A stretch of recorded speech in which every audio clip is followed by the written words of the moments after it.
tempo segue seu curso silencioso. Ele passa nos dias, nas estações, nas gerações. Mas há feitos que não se dissolvem na memória, presenças que ficam, mesmo que o tempo insista em seguir adiante.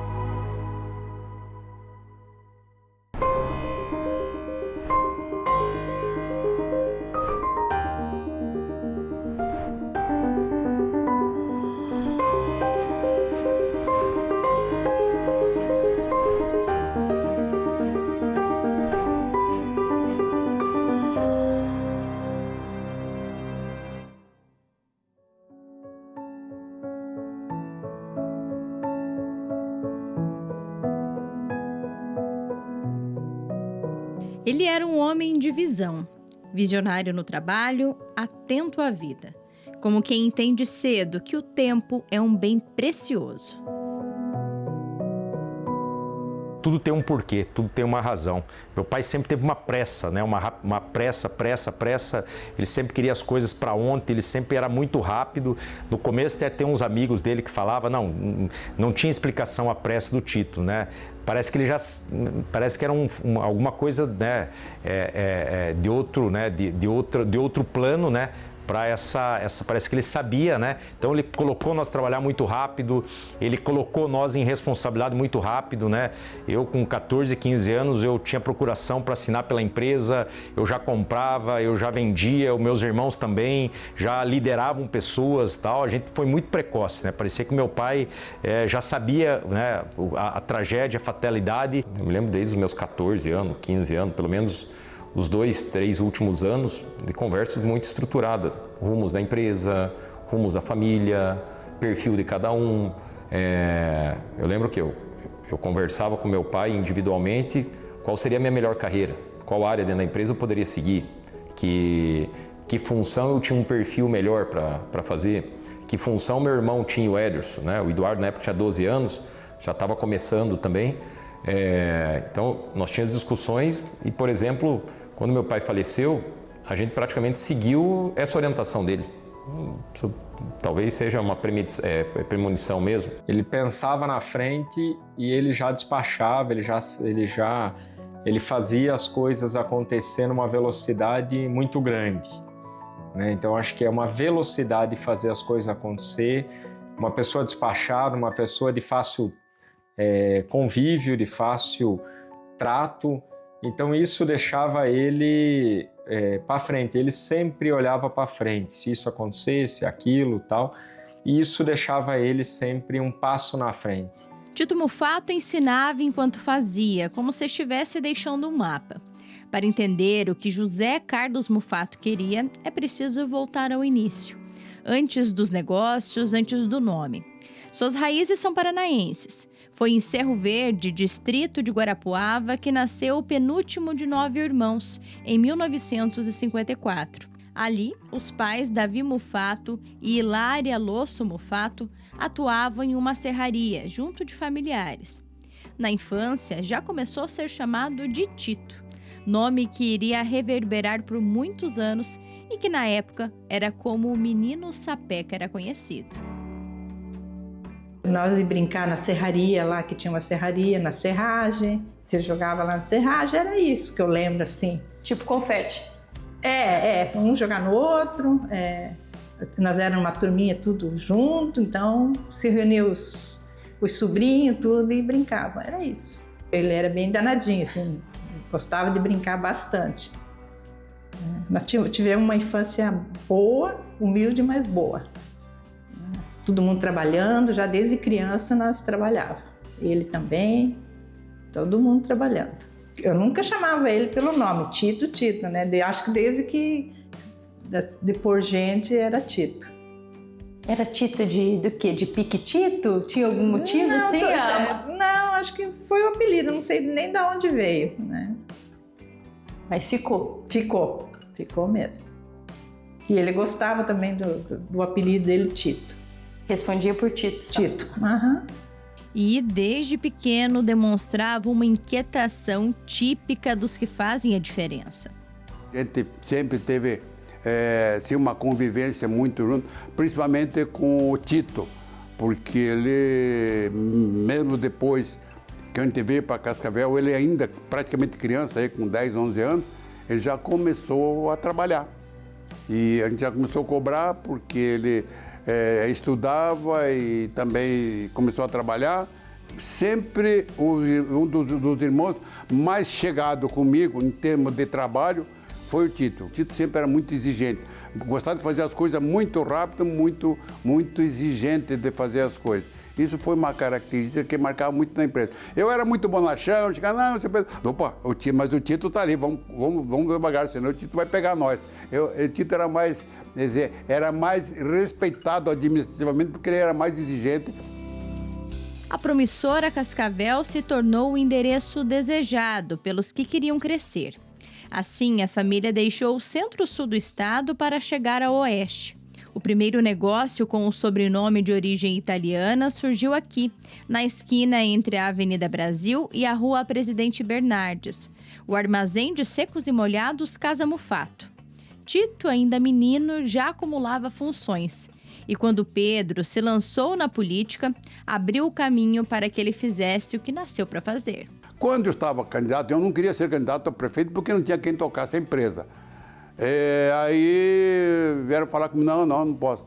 Fizemos uma reunião, quando disseram que tocariam, eu falei, não, mas quem vai tocar a empresa? Para mim só servia se fosse o Tito, porque os outros, todo mundo trabalhador, mas não tinham o dom de administrar e de cobrar as coisas. Aí fizeram a reunião, não, pode ser o Tito. Daí então eu aceitei ser candidato. Pouca idade, muitas responsabilidades. Um papel assumido como se tivesse sido escrito para ele, liderando com maestria. E desde jovem, a linguagem corporal demonstrava como estava o humor do empresário. Essa pose assim, ele fazia quando, assim, você percebia? Quando ele estava relaxado, quando ele estava bravo, qual que era? Não, quando estava relaxado. É? Quando estava relaxado. Quer ver quando estava bravo, era aqui, ó.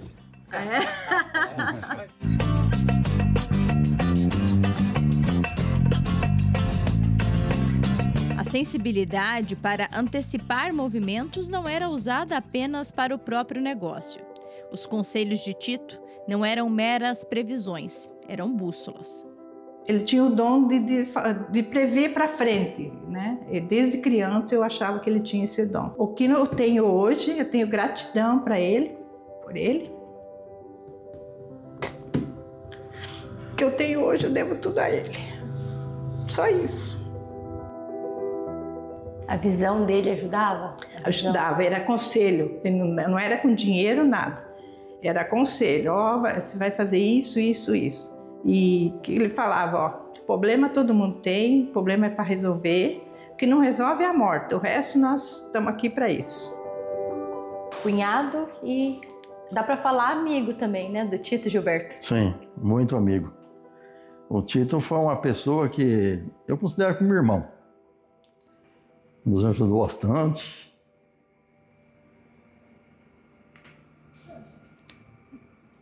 Deixa um grande legado. 30 anos depois ainda faz muita falta? Muita falta. Ele era diferente? O Tito sempre foi uma pessoa diferenciada. Assim, muito inteligente, tinha uma visão de negócio estrondoso, assim, fora do comum. O que ele falava pra gente, o que ia acontecer no futuro, olha, faça isso assim, assim, que vai dar certo. Se você fizer ao contrário, não vai dar muito bem, não. Então, a gente ouvia muito ele, né? Eu praticamente não tinha muita experiência de comércio, né? E a gente precisava justamente de uma pessoa com o know-how, com a experiência que ele tinha, né? Quando eu tinha comércio, ele ia visitar as lojas, né, que a gente tinha. Nós tínhamos 2 supermercados, né? Um na Vila Ceia de Itaipu e outro ali na General Meira. E aí ele ia lá e orientava, isso assim, assim, isso aqui não está errado, isso aqui está certo, você tem que fazer dessa forma. E eu acatava tudo que ele falava, né? E estava certo. Ele estava certo, e com razão, né?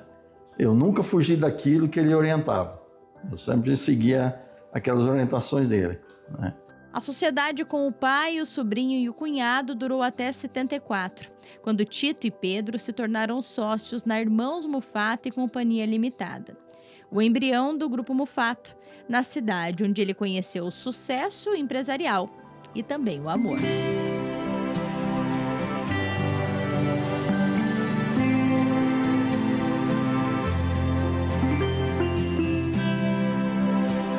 Nós nos conhecemos muito jovens, com 15 anos de idade.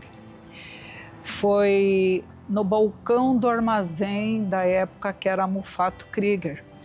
Eu ia fazer compra no armazém deles com a minha mãe, e era a época ainda por quilo, né? Onde se vendia tudo por quilo. Eu ia fazer compra com a minha mãe, ele atendia no balcão. E foi lá que nós nos conhecemos e começamos a paquerar, né? Eu acho que o que me fez olhar aquele menino jovem trabalhando no balcão, né? A gente via aquele menino ágil, inteligente. E você sabe, a paquera, talvez ela acontece para qualquer ser humano, né? E aconteceu para nós dois também.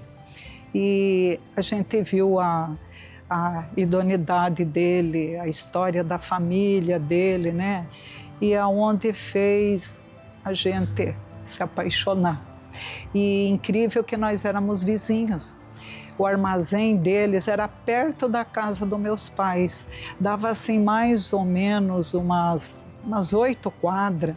Então quer dizer que a gente namorou e a gente era vizinho também, né? E namoramos 6 anos e começamos a nossa história muito jovens. E você viu a vida inteira essas características desse menino, do homem que ele se tornou? Desde jovem ele já tinha a característica dele muito forte, acho que desde jovem, quando nós namorávamos, ele já tinha essa personalidade de visão, de ser um visionário, né? Ainda há um brilho no olhar enquanto Reni relembra essa história. Ela e Tito construíram uma família, uma casa cheia de piás. Ederson, Everton e José Eduardo.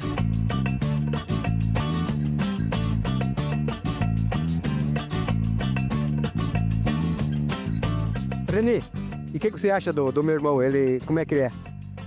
O teu irmão é um esposo muito querido, muito dedicado, bom pai. E eu falo mais, pai. Ele tem de tudo, de boas qualidades ele tem. A infância que eu convivi com meu pai foi uma infância muito feliz, né? Eu tinha ele primeiro como meu ídolo, né? Então, quando a gente tem uma pessoa como ídolo, como seu líder e ídolo, né? É uma infância feliz. Meu pai sempre foi um grande companheiro, sempre incentivou nós em tudo, né? Sempre foi uma pessoa para frente. Meu pai nunca chegava em casa reclamando de problema, essas coisas e tal. Sempre foi um cara para frente, determinado. E isso nos inspirou bastante, né? E nos inspira até hoje, né? Então, acho que a minha infância ela foi marcada por muita alegria, muitos momentos bons, que com certeza eu tenho vivo na minha memória. Conselheiro, brincalhão, companheiro, um cara, um pai completo, né? Ele conseguia ter a firmeza de um chefe dentro de casa e da empresa como um guia e ter dado o carinho e o amor de um pai sem perder esse vínculo, né, emocional com o filho, que muitas vezes quando você é muito duro você afasta um filho ou não, e ele conseguiu ser esse equilíbrio, né, de ganhar o nosso respeito como um mentor sem perder o nosso carinho, o nosso amor, né, pelo afeto afetivo, né, pela questão afetiva do relacionamento pai-filho. Então, acho que ele foi um grande mentor e a gente se espelha nele até hoje, né? E continua sendo o nosso ídolo, né? A gente acha que a gente não chega nem perto do que ele foi. Eu acho que ele plantou essas sementes na gente, que no fim do dia a gente cresceu germinando, né? Boas coisas, boas energias, foco, determinação. E eu acho que isso nos lapidou e nos transformou em quem a gente é hoje. muito dessa honra dele, né? Acho que o mérito de tudo isso, né? Acho que a visão dele e o combinado dele com a minha mãe, né? De a minha mãe apoiar isso também, né? De aceitar que os filhos, mesmo jovens, né? Estariam já, nem todo mundo tem a mesma visão. Então acho que começa do mérito dele, da minha mãe junto, depois a visão dele e um pouco, acho que de destino. Acho que tem um pouco de tudo aí. Ao mesmo tempo, ele era uma pessoa rígida, né? Que cobrava, assim, queria as coisas corretas, mas ele sempre deu uma abertura, né? Para a gente contar, para ele ser o nosso confidente, para ele ser o nosso amigo, né? Para ouvir, né? Eu acho que isso, eu tento passar isso para meus filhos. Meu pai sempre foi muito tranquilo. Às vezes a gente pega e vê a história que muitos filhos às vezes ficam, né? Se fecham, são muito retraídos, né? E acabam não tendo no pai e na mãe, né? É isso. A minha mãe também sempre foi uma companheira, mas ela está conosco até hoje, né? Mas ele, né? Sem dúvida, ele foi muito aberto, tá? Aos filhos, sempre carregou nós desde cedo, né? Nunca nos obrigou a ir trabalhar, né? Ele chamou a primeira vez para a gente começar, no meu caso, quando eu comecei lá de empacotador, né? No Mufato da Neva, no Mufatão da Neva, isso foi lá em 1986, né? Eu tinha 9, 10 anos de idade, um pouco a gente trabalhava, um pouco a gente brincava, né, também, né? Mas, assim, uma vez que ele levou nós, né? A gente sempre teve essa vontade, né? E o amor desde novo pelo trabalho, né? A gente sempre, os companheiros nossos de futebol, de pescaria, tal, eram muito mais os amigos, os colegas do mercado, os empacotadores, os repositores, os açougueiros, o padeiro, né, os office boys, do que propriamente, às vezes, até os amigos do colégio. E a gente sempre teve essa cultura, né? A gente fala que a gente se criou no meio da equipe, a gente se criou brincando dentro do depósito, na frente e fazendo pacote, né? Meu pai trabalhava muito, mas era muito próximo da família, né? Preservava muitos valores, né? De honestidade, de transparência, ser duro, ser firme, saber negociar, saber tal, mas de forma muito correta, sempre dentro das 4 linhas. Eu acho que esse faz parte do DNA e da cultura que a gente carrega até hoje para os nossos filhos e também para os colaboradores do Grupo Mufato. Empacotador, repositor, padeiro, açougueiro. Foram inúmeros os setores do negócio pelos quais os meninos do Tito passaram. Entre o fim da infância e o início da adolescência, cada um foi trilhando um caminho nas empresas da família, de acordo com a aptidão que o pai ajudava a descobrir. Eles estudavam de manhã, ao meio-dia a gente almoçava e o pai já olhava para eles, vamos, que já está na hora de sair. E lá ele saía com os 3 meninos trabalhar. 2 ia para o mercado, o outro ia para a área comercial. Então era assim, os meus filhos estudavam de manhã e trabalhavam de tarde. Foi aonde eles pegaram esse amor muito grande pelo negócio, né? De perto conseguiam ver como o pai trabalhava, usando uma filosofia que se tornaria cultura nos negócios. Dor de dono, foco no cliente, gestão eficiente, olhar vanguardista. Eram conceitos vividos diariamente sob o comando de Tito. A lógica é muito trabalho, dedicação. Enquanto os outros trabalham 6 horas por dia, nós trabalhamos 18 horas por dia. Hoje em dia, ninguém pensa em investir para o futuro, mas nós temos uma filosofia que com a crise se supera com investimento. Uma forma de liderar que permitia que quem tivesse potencial e desejasse conseguiria crescer. Nascimento começou como entregador, chegou a gerente e hoje é superintendente do grupo, tendo começado na década de 80. Ele era uma pessoa justa, uma pessoa respeitava as pessoas como profissional, né? Sabia falar com as pessoas, sabia cobrar com educação, mas como rígido, né? Objetivo, verdadeiro e transparente. Onde que isso dava uma confiança para a gente, né? Dava uma abertura para você falar as dificuldades que você tinha na loja, dificuldade que você tinha com funcionário, enfim, todas as dificuldades de gestão, você conseguia ter esse caminho aberto com ele. Ele era uma pessoa de pouca fala, né? Ele entrava na loja, ele não gostava que você acompanhasse ele na loja. Simplesmente ele andava sozinho, anotava todos os pontos que tinha e depois ele vinha falar com você, isso aqui está errado, isso aqui não está bem, isso aqui, vamos arrumar isso e aquilo. Então, assim, muito objetivo, muito transparente.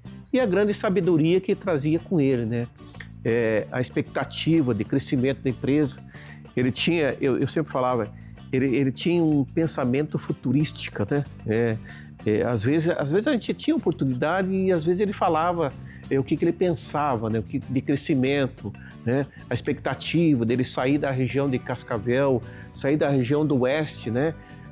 E sair dessa região e ir para outras regiões como o sul, né? Curitiba, né?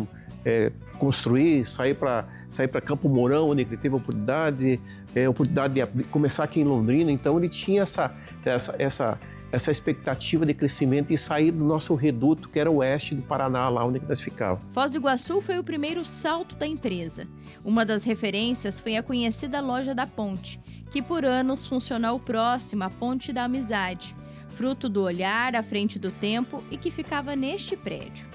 A movimentação de dezenas de milhares de trabalhadores envolvidos na construção da usina de Itaipu e a necessidade dos vizinhos paraguaios por diferentes produtos alimentícios foram trampolins para um grande crescimento.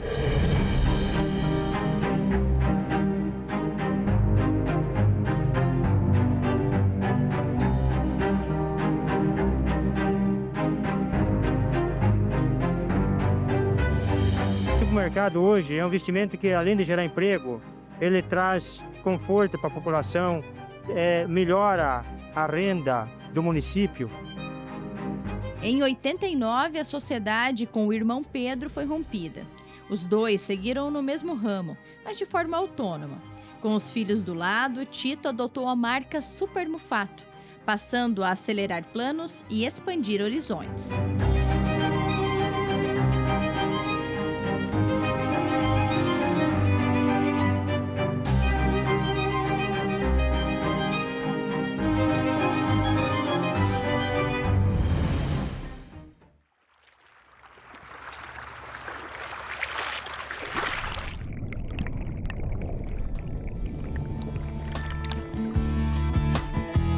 Nem só de decisões importantes e grandes projetos se faz uma trajetória. Há também o tempo de parar. E Tito sabia e valorizava muito isso. Jogar a linha na água e conversar sem pressa com os amigos eram as principais formas de descanso do empresário.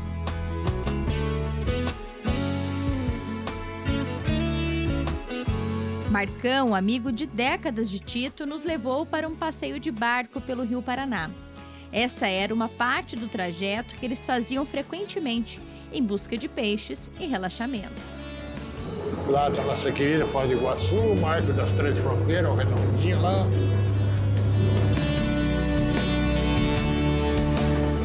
Você entra na água, você lembra de antigamente? Toda a vida, né? Isso nunca vai sair da memória. Não tem como sair mais da memória. Isso aí, vamos dizer, a gente aprendeu junto aqui, né? Fizemos tudo junto, então não sai mais, né? Sei lá, 20 e poucos anos fazendo a mesma coisa, sempre junto, nunca com outra turma, né? Sempre junto.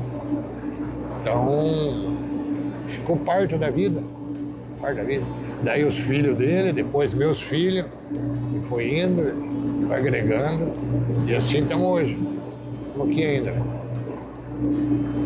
Muito tempo com os filhos deles, desde bem pequeno. A aventura, o desafio, né? O desafio de pegar mais, o maior, o mais bonito. E é o desafio, pescaria sempre foi um desafio. Não adianta você jogar na água e eu achar que eu vou pegar melhor que você. Não é isso que vai mandar. De repente você pega 5 e eu nenhum. Quem pegou o maior de todos? Sempre quem está falando, né? Sempre está mentindo, na verdade. Todos pegam peixe bom, bonito, mas sempre cada um quer ser o melhor, né? Isso não adianta. Natureza, o pescador, né? Sempre aumenta um pouquinho. Ele não mente, ele aumenta um pouco. Tá bom, né? Mas ele gostava de pescar, sabia pescar. Muito. Tipo, buscava a perfeição para pescar. E pegava muito peixe bom e bonito. Tinha o estilo? Tem um jeito certo de pescar? Como é que eu Estilo, entendi? ele jogava lá, não gostou da jogada, ele já entregava para você e pegava a hora que você tinha jogado e ele jogava para cair exatamente onde ele queria. Do jeito dele, onde ele queria. Tinha que fazer... E dava certo? Dava, fazer funcionar. Eu uma vez com um filho meu, 7 vezes repetido, assim. Ele jogou, não gostou, tomava a vara dele, jogou. Todas as 7 vezes meu filho pegou peixe. Ele também pegou, mas olha como é que era. Todas pegou. Então era um desafio muito bom. Foram muitas as águas desbravadas em busca de lazer e peixe, mas havia um endereço preferido: Porto Toruquá, no Paraguai. Aqui, grandes histórias foram vividas e continua como ponto de refúgio para a família. Uma conexão criada por Tito. Uma pessoa era irrepreensível, né? Como família, com os filhos, com a gente, com os amigos, era uma pessoa diferente. Todo mundo queria bem ele, só que ele não dava muita abertura para as pessoas, ele era retraído, era uma maneira dele ser. Depois que as pessoas conheciam ele, pegava com liberdade com ele. Mas antes de conhecer, todo mundo achava, nossa, o cara é isso, o cara é aquilo. Não, não. Era só o jeito dele ser, né? Aí, no meio dos amigos, o jeito de ser, se soltava. Toda a vida, né? Daí todo mundo gostava dele, respeitava. Ele não era aquele ser divino que mandava em tudo. Ele participava em tudo, não é ele que ia dizer, o que vamos fazer no almoço, ou é lá que nós vamos. Ele, vamos pescar, quem que nós vamos levar, onde que nós vamos? Então ele repartia a vida, assim, diferente. Muito difícil pessoas assim, né? Mas os amigos dele eram os filhos, e os filhos não tinham amigo, eram os amigos dele, e os filhos nunca trocou isso por nada. Não tinha outro tipo de situação que não fosse os filhos. Toda a vida acompanhando os filhos, nunca estrovaram a vida dele, porque a maior parte das pessoas não querem os filhos juntos, os filhos incomodam. Não, os filhos nunca incomodaram ele. Toda a vida junto. Isso é um atributo assim que poucas pessoas têm, né? Muito bom, né? E como é que foi, a partir de 30 anos atrás, começar a vir para cá sem ele? Ele tá na memória, entende? Assim, você enxerga a pessoa como a pessoa ainda existisse, com a mesma afeição, com o mesmo jeito de conversar, guiar muitos amigos, é ele que guiava em negócio, em maneira de ser. Ficou no tempo, ficou com todas essas pessoas, todo mundo respeita até hoje. Eu acho que todo mundo tem a imagem como fosse hoje ainda. Se mudou como fosse hoje. Os gerentes, o pessoal da empresa, ele tratava diferente, todo mundo gostava muito bem dele. Ele não discutia, ele escutava a ideia dos outros, escutava a tua ideia do outro, para ele fazer a decisão dele. Então ele tinha uma liderança natural muito boa. Muito boa. Foi teu grande amigo? Sim, há muito tempo. Acredito que fui amigo dele também, mas diariamente. Diariamente, muitos anos, mais de 20 anos, todo dia, em Cascavel, lá na firma, todo dia nós tínhamos determinado horário, ele estava lá, eu ia lá. Isso era padrão. Se fosse ele bater na porta lá, não era para ir. E já avisava, se você precisar bater na porta, aqui não precisa vir aqui. Aqui não tem que bater em porta, tem que chegar e entrar. Mas a gente não sabe fazer isso, né? Mas não pode bater na porta, tem que chegar e entrar. Era uns padrão assim, umas coisas bem simples, mas que foi gravado na gente. Né? E ele pescava melhor que você ou não? O que eu vou te dizer? Eu acho que com a experiência que ele tinha mais que a gente, coisa com certeza, era bastante sorte. Acho que o maior, concorrente dele na pesca era o Everton, porque o Everton desobedecia e pegava. Mas era o concorrente que pegava. Mas era um sonho, né? Era bom, né? Era bom. Foram anos bons. Muito bom.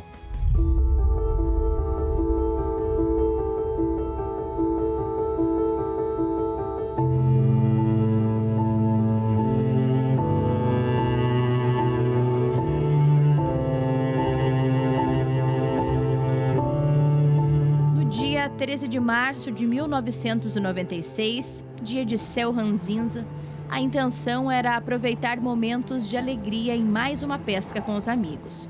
Infelizmente, há datas que interrompem o calendário e passam a ser tratadas como antes e depois.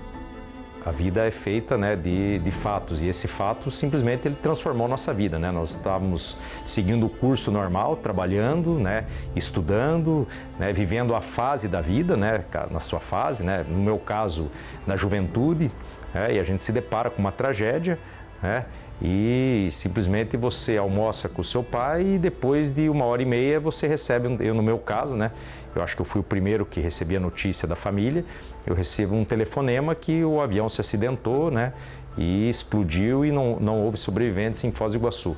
Sendo que eu e meu irmão, uma hora e pouco antes, a gente levou ele no aeroporto, né, para ele embarcar, né, para ir fazer o que ele mais gostava, né, que era pescar. Lembro até hoje o dia que minha mãe fez galinha caipira com macarrão, que era o prato preferido do meu pai, né?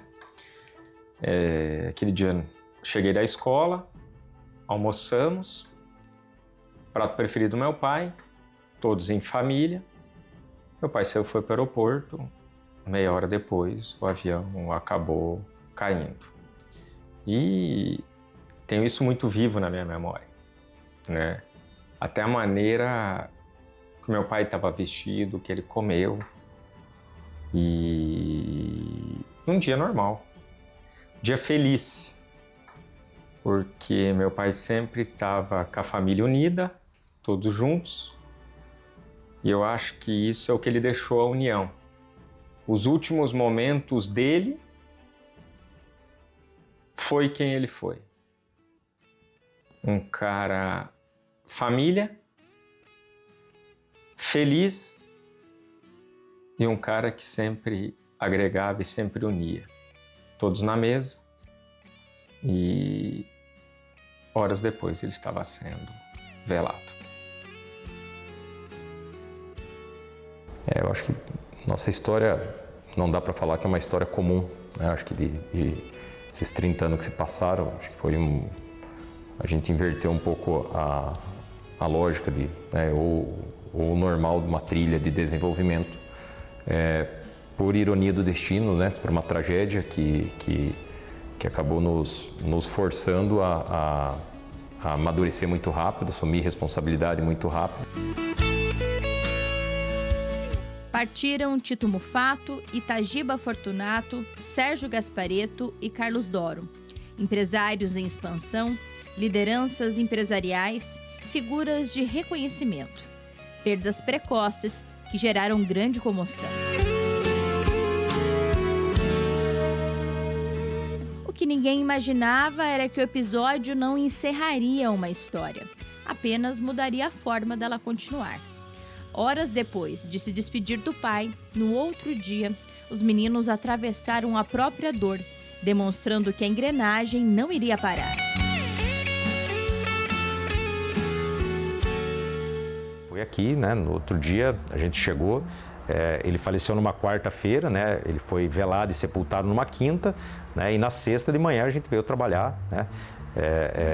Viemos, chamamos as pessoas, fizemos uma reunião, né, com as principais lideranças da empresa naquela época, né, e principalmente a gente já teve uma visão de dizer que a empresa continua, né, que a gente teríamos um momento difícil, né, mas que as contas da empresa estavam em dia, né, que procuramos rapidamente transmitir para os nossos fornecedores, né, uma tranquilidade, uma continuidade, né, que a empresa estava sadia, a empresa estava em dia e que a gente ia manter todos os projetos, né. Após o falecimento dele, né, acho que a gente primeiro, na época, nós sentamos nós na família e falamos, ok, o que nós vamos fazer da vida, né? Nós vamos encarar os desafios, né? Ou a gente poderia ser os órfãos que a sociedade teria dó porque tivemos azar de perder o pai quando era muito cedo, né? E a gente não deixou o destino seguir a normalidade, a gente quis escrever o nosso próprio destino. Falar que todo mundo está preparado para uma tragédia é difícil, mas eu acho que a união fez a gente nos tornar os mais fortes. E a determinação da minha mãe, dos meus irmãos, foram muito importantes para essa construção e essa jornada até hoje, né? Foi o que determinou o pós o dia 13. Eu acho que essa união, determinação, as coisas, foi o que determinou demais. Foi um choque muito grande para mim e para os 3 filhos, que a gente se pegou com 3 filhos jovens, né? Então, falar para você, não foi fácil superar tudo isso. Foi 2 anos de muito sofrimento para mim, para eles, né? Mas resumir tudo isso. Como ele conduziu a família, como ele fez um ensinamento para a família, esse ensinamento está seguindo e perpetuando até hoje. Então, eu acho que a história dele, a saudade dele, os ensinamentos dele, perpetua até hoje dentro da família. Quando a vida de Tito Mufato foi interrompida, neste local várias máquinas trabalhavam, fazendo a terraplanagem do que se tornaria a primeira loja do grupo de médio a grande porte. Era um sinal claro de expansão. Tito não viu essas portas se abrindo, não caminhou por esses corredores, não participou da inauguração. Coube aos filhos fazer do plano uma realidade. E entregar essa obra era muito mais do que inaugurar uma loja. Significava uma demonstração de que a história continuaria. Na inauguração, 8 meses depois da despedida do pai, o primogênito, ainda com feições de menino, fez do discurso um compromisso. Ali ficava claro a que eles estavam dispostos, não apenas manter, mas honrar e expandir. Meu pai exigiu que nós 3, eu e meus irmãos, conhecêssemos todos, mas todos os setores da empresa. E para que isso fosse possível e para darmos valor ao trabalho e à própria empresa, ajudamos até a fazer pacotes. Não era humilhação, era sim a visão de um Tito Mufato, que com dor no coração por termos perdido, mas com orgulho imenso por tê-lo como pai, reconhecemos que devemos sempre tê-lo como exemplo de vida, de ordem, de respeito e de trabalho. Inauguramos mais uma obra tua, meu pai, Tito Mufato, e saibas que outras virão, pois deixasses aqui, para honrar tuas lembranças, outros 3 títulos. Você falando me vem na memória, né? Claro que a língua secou, né? A garganta secou, né? Claro que a primeira tinha o lado da emoção, né? Porque ele faleceu em março, a gente inaugurou em novembro a loja, então, né? Foi muito rápido, né? Assim, né? Tal, mas sem dúvida nenhuma, eu acho que a inauguração da primeira loja, e por ser em Cascavel, né? A gente mostrou o que vinha por vir, né? Que os planos seguiam. A gente não ia amolecer, que a gente não ia, né, a gente não ia ter medo de cara feia, nós não ia ter medo de bicho-papão, de concorrente maior. E assim foi, em uma velocidade impressionante. Com a mãe à frente e pessoas de confiança ao redor, os meninos do Tito não pararam mais.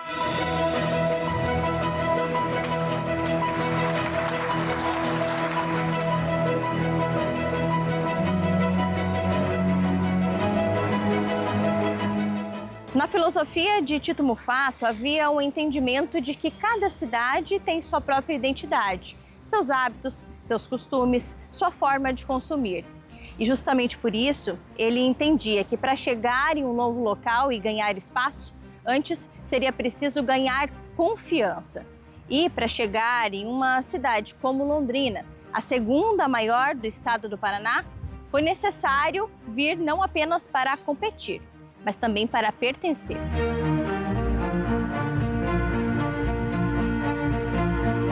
Tito, poucos meses antes de partir, já havia chegado ao Norte Pioneiro, com a primeira loja em Londrina. Estamos entregando à população de Londrina uma loja moderna, totalmente automatizada, um bom estacionamento. E viemos investir numa cidade que hoje é a terceira cidade do sul do Brasil e esperamos que nós tenhamos sucesso aqui em Londrina.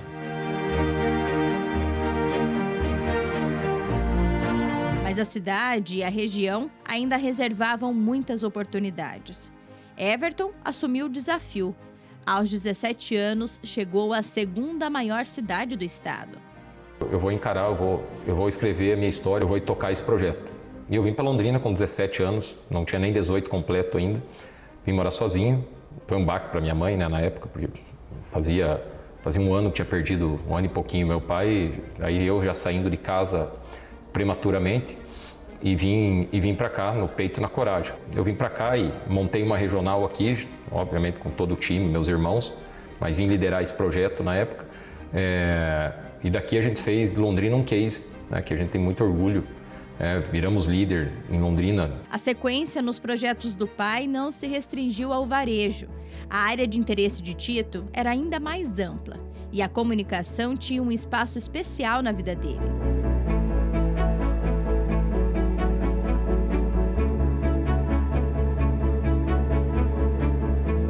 Hoje a TV Tarobá está presente em todo o interior do Paraná e o que é presente no Brasil inteiro, porque hoje a Tarobá, além de levar o nome de Cascavel para todo esse Brasil, até para o exterior, nós somos reconhecidos pelo trabalho e isso para nós é muito gratificante para toda a equipe aqui, porque é feita por gente daqui, é gente que é formada aqui na TV Tarobá e pessoas hoje que também estão trabalhando fora da TV Tarobá e foram formados aqui para a TV Tarobá. O investimento feito pelos irmãos Tito e Pedro buscou uma comunicação com a cara da região. Por anos, Everton, Ederson e Eduardo tocaram o barco juntos, tendo aberto também a Tarobá Londrina há quase 3 décadas. E na administração, aí eu ficava mais lá, depois o Tito também ficava. E quando nós fizemos a cisão de Irmãos Mufato, que daí eu saí e fundei a Pedro Mufato, a televisão, o Tito, não, a televisão, vamos ficar sócios. Aí era metade de cada um, daí então é o seguinte, cada um administra um ano. E foi assim. Aí o Tito administrava um ano, eu administrava outro e nós continuamos com o TV Tarobá. Até que chegou um ponto agora há pouco tempo, daí eu saí, só ficou daí com eles. E agora, para satisfação, continua na família com o Zé Eduardo, com o Dudu, que está hoje sendo o proprietário. Então, tudo aquilo que nós pensamos, a autoestima do cascavelense, o orgulho de ter uma emissora do bordo da TV Tarobá, continua com cascavelense, continua com pessoas que fazem tudo para divulgar e promover Cascavel, tanto não só Cascavel como toda a região, através da TV Tarobá.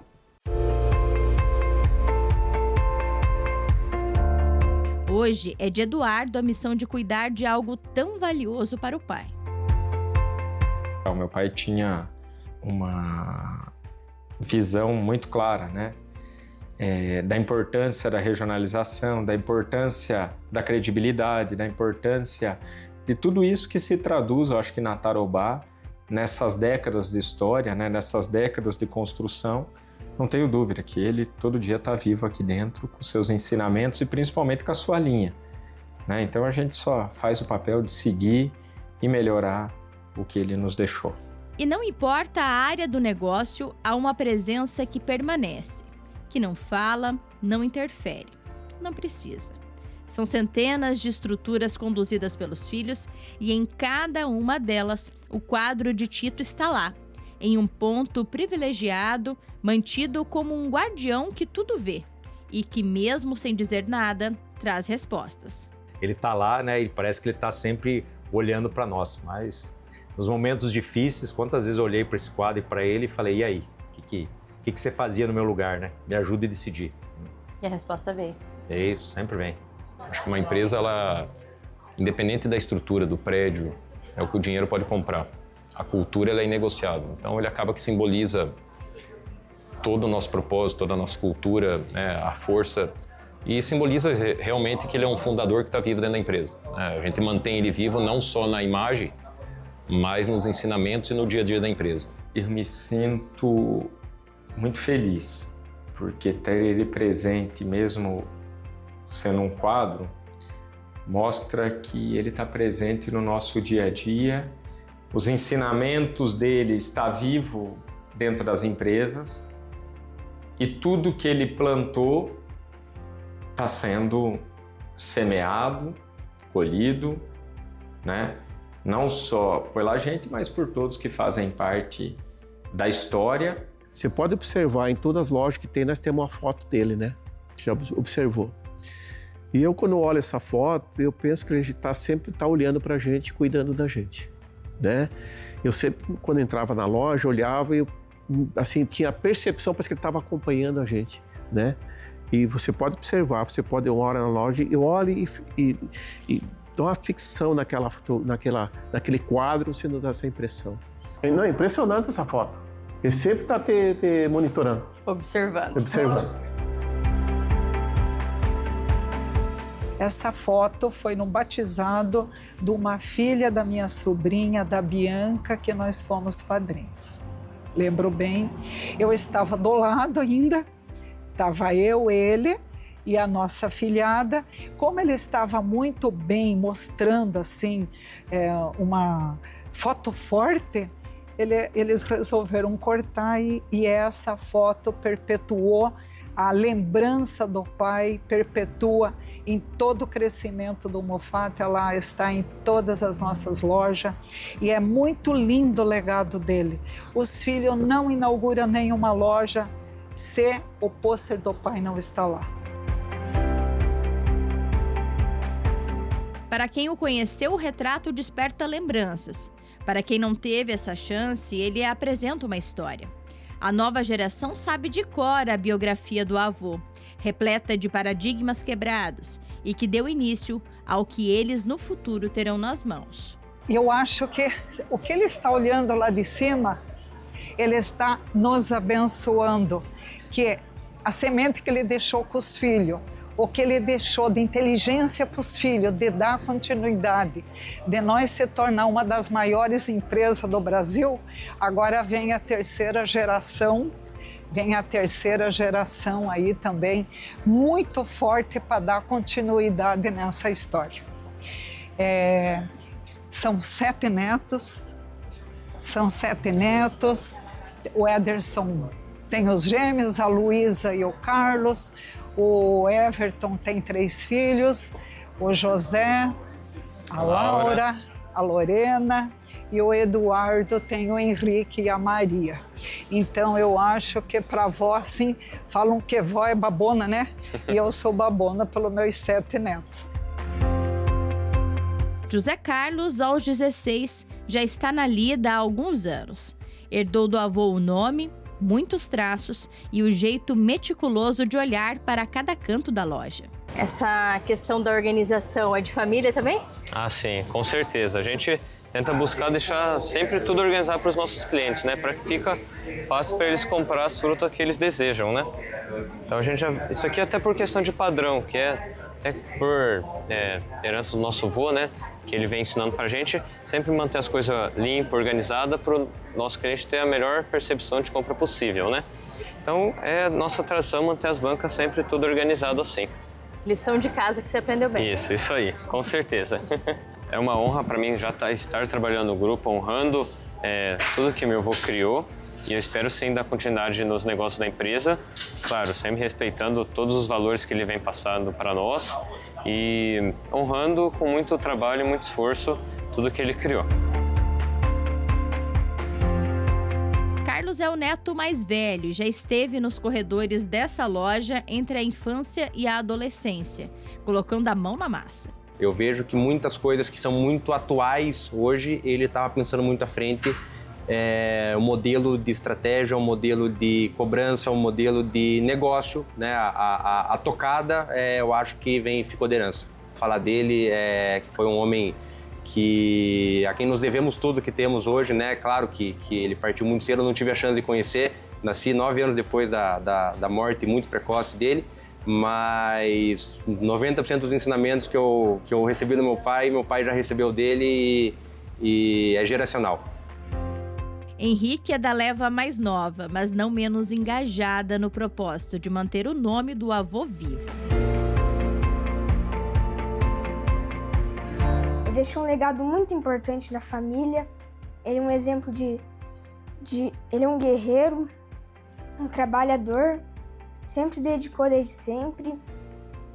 Infelizmente nunca conheci ele, né, mas conheço muitas histórias dele pelo meu pai, minha avó, meu tio, que esse legado vai deixar em muitas gerações e deixou na minha geração também. Meu avô era um professor e ainda é um professor para nossa família. E meu pai, através dele, está me ensinando também a ser um empresário. O sobrenome seguiu adiante, os negócios cresceram em todas as áreas. O grupo é a 6ª maior rede de supermercados do Brasil, com mais de 100 lojas no Paraná e em São Paulo. A Tarobá continua como espelho dos paranaenses, com uma cara nova, mas que respeita sua origem. A história continuou, mas em cada conquista há sempre um silêncio que carrega algo difícil de mensurar: a saudade. Como você analisa a saudade 30 anos depois, assim, que a gente tenha o baque da tragédia em si, né? E essa saudade ela vai mudando de formato no decorrer dos anos, né? Como você conseguiria descrevê-la hoje, 30 anos depois? As pessoas falam que o tempo ele é um remédio, né? Mas depende da intensidade da pessoa que teve com você, né? Então meu pai, assim, no fim do dia ele era, além de pai, ele era amigo nosso. Não era só um pai ou um professor. No fim do dia ele era amigo. Ele sempre falava que ele quis ter filho novo para ele poder acompanhar a idade dos filhos. Então até nisso ele pensava, né? Então no fim do dia a gente podia falar de festa com ele, de carro, de mulher, de tudo, porque ele estava na mesma sintonia com a gente. Então nós não perdemos, eu no meu caso não perdi só um pai, perdi o meu melhor amigo, né? Então são sentimentos variados, assim, né? São vários sentimentos que a gente tem. E não tem um dia que eu deixei de pensar ou não, porque no fim do dia o que mais faz falta é o conselho, é o ombro amigo, né? Para te suportar nas necessidades. Os anos, quanto mais passa, mais saudade fica, né? Porque a idade chega, você talvez sente mais falta do teu companheiro, que você construiu uma vida que ele não está mais do teu lado, né? Então eu acho que quanto mais a idade chega hoje, talvez a saudade renasce cada vez mais. Se você olhar muitos casais, quando envelhece, parece que eles ficam mais fortes, né? Parece que um mais precisa do outro, né? Eu acho que para mim hoje, essa saudade, ela está voltando mais, porque sente mais falta, né? Do companheiro que se foi há 30 anos. Então, eu acho que essa saudade não morre, né? Ela perpetua. Não, o Tito sempre que ele tinha uma meta que ele carregava consigo, era honestidade, né? Fazer a coisa correta, certa, né? Humildade, acima de tudo, tratar bem os clientes, né? Então, foram coisas que foram orientando ao longo do tempo e deu certo, né? Deu muito certo. Qual que você acha que foi a missão dele aqui? Ajudar as pessoas. Ele ajudava muitas pessoas. Ele era um ser humano extraordinário. A pessoa se tivesse com problema e ele ia com ele, principalmente quem trabalhava com ele, os funcionários. Ele resolvia, ele falava, ó, você vai fazer assim, assim, e estava tudo certo. As homenagens tentam dar lugar de destaque à memória. Tito Mufato se tornou nome de ruas e avenidas e também de um espaço cultural do Museu da Imagem e do Som de Cascavel. Mas ainda fica uma lacuna. A ausência impulsionou a caminhada, mas a família sempre olha para trás, porque é de lá que vem o exemplo. Os três, cada um tem uma personalidade dele. Os três têm personalidade de vencer, personalidade de resiliência. Os três têm muita resiliência, os três são muito parecidos um com o outro, os três amam o que fazem. Para dizer qual que é mais parecido, eu acho que os três, cada um pegou uma parte boa do pai. Imagina o pai, né? Que a semente de toda essa nossa história, ele é o centro de tudo, né?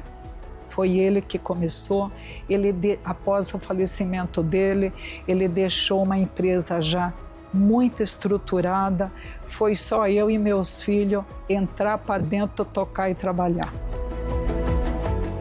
você tivesse a oportunidade, o que você contaria para ele, né? Do momento que vocês estão hoje, qual seria a conversa, qual seria o diálogo? Eu queria pegar ele, né? Primeiro, né? Apresentar ele para minha esposa, para os netos dele, né? Para os meus filhos, né? Botar ele dentro de um carro, colocar ele dentro do avião, né? E, pai, vamos olhar a loja, quero te mostrar o que a gente fez, para você olhar os defeitos, para você falar para nós o que a gente tem que mudar, para você ser o nosso mentor, nosso mestre, né? Sem dúvida nenhuma, assim, além de dar um abraço muito forte, né? E eu acho que a gente teria muita história para contar e principalmente ele mostrar para nós aonde que nós estamos errando e o que a gente pode ser melhor, porque sem dúvida ele é o nosso grande líder, nosso eterno líder e a gente se espelha nele até hoje. Ele é minha fonte de inspiração, né? É o meu herói. A presença do meu pai, né, do nosso seio familiar sempre foi tão forte que meu pai continua vivo dentro da nossa família, né? Ele continua vivo dentro da nossa empresa, ele continua sendo um líder para nós na família.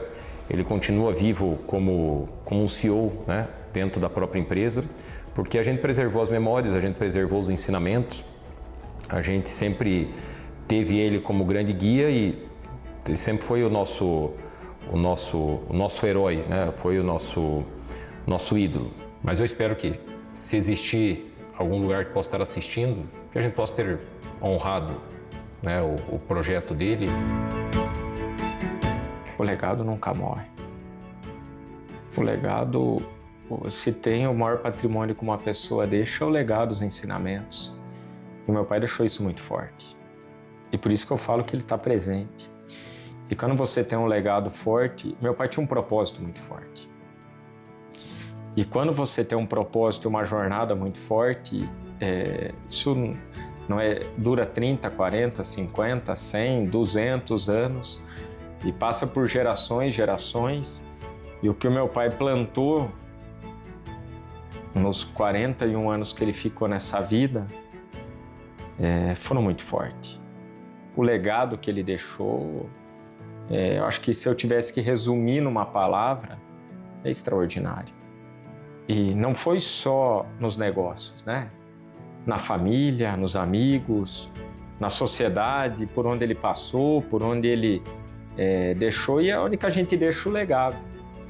E ele escreveu uma história com letras garrafais, uma história que está marcada, né? Então, quando uma história está marcada e escrita da maneira que ele escreveu, ela nunca vai morrer, né?